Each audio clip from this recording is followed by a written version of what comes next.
Dans l'équipement des chasseurs sous-marins, la combinaison est un élément très important. Elle permet de protéger le chasseur du froid, du soleil et des éléments extérieurs tels les rochers, les oursins et toutes les aspérités qui peuvent blesser le chasseur.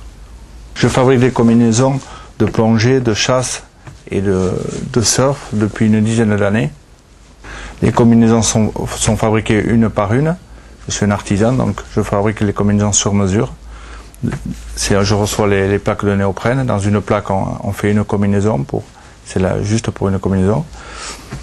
Et pour faire fabriquer une bonne combinaison, il faut tout d'abord du néoprène haut de gamme. J'utilise depuis le début du néoprène japonais, c'est pour l'instant le meilleur sur le marché. Le Yamamoto et le Daiwa. C'est les deux principales marques qui ont chacun leurs propriétés. Donc en qualité, il y a plusieurs qualités de revêtement, de tissu.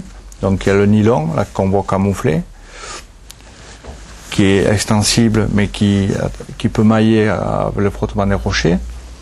Et après il y a le lycra, qui est lui qui est très élastique et qui est beaucoup plus résistant à l'abrasion. Et après il y a le néoprène lisse, qui lui reste d'un confort absolu, mais qui est beaucoup plus fragile, bien sûr, contre les rochers.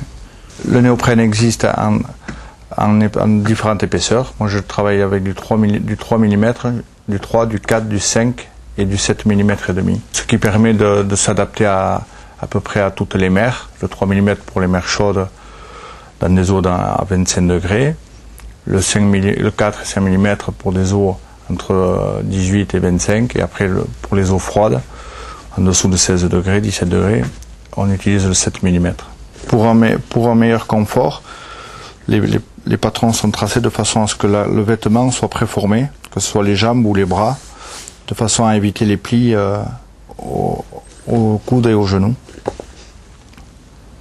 Suivant le vêtement, je mets les patrons sur le néoprène approprié, suivant si c'est une combinaison en monopièce, une combinaison de chasse ou autre.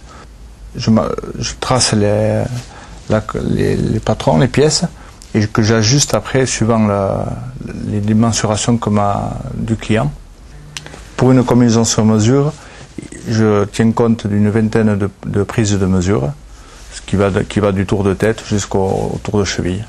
Tout l'intérêt du sur-mesure est que la combinaison c'est quasiment une seconde peau sur le chasseur, ce qui évite toutes les entrées d'eau et surtout que l'eau circule entre la peau et la combinaison. Une fois les pièces coupées, je les encolle. J'encolle les deux côtés, chaque partie, et je l'applique bord à bord, en faisant une pression pour que le collage prenne bien. C'est avec la colle néoprène spéciale.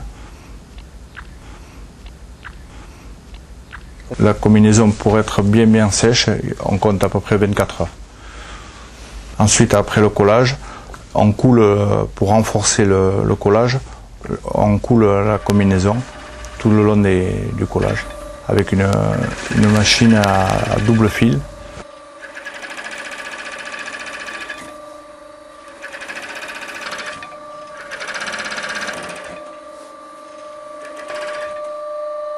Puis après vient l'étape des définitions. Donc là, c'est les renforts, soit au coude, soit et aux genoux, pour éviter l'abrasion, parce que souvent on frotte les genoux contre les rochers. Certains chasseurs qui pratiquent la chasse assidûment, qui restent 4-5 heures dans l'eau, je leur mets une piscette, ce qui permet d'uriner hors de la combinaison. Une combinaison, suivant la fréquence de mise à l'eau, ça varie entre 3 ans et 5 ans, suivant l'utilisation et suivant le modèle aussi. Pour l'entretien, il faut la rincer après chaque sortie. La rincer et surtout la faire sécher à l'ombre, parce que finalement c'est le soleil qui est le plus mauvais, parce qu'avec les UV, ça attaque le tissu et les collages et les coutures. Et après, pour l'hiverner, quand on ne s'en sert pas pendant un certain temps, le mieux c'est de la suspendre au centre, dans une pièce à l'ombre. Pour la chasse, le néoprène est refendu, c'est-à-dire qu'il y a une partie extérieure qui est doublée de nylon ou de lycra, mais l'intérieur c'est du néoprène brut, donc qui glisse pas du tout sur la peau. Donc pour l'enfilage, pour la mettre il faut prévoir une bouteille d'eau avec savonneuse, et il faut bien mettre l'eau partout dans les bras, dans toute la combinaison, et après elle s'enfile très facilement. Et pour la retirer, surtout pour la veste, on remonte le bas de la veste, ça fait une sorte de gouttière, on remplit le bas de la veste d'eau, et ça évite le frottement du néoprène sur le néoprène, et ça sort très facilement. Le prix d'une combinaison sur mesure, suivant les épaisseurs et les qualités de néoprène, varie entre 250 € et pour la plus chère à 310 €.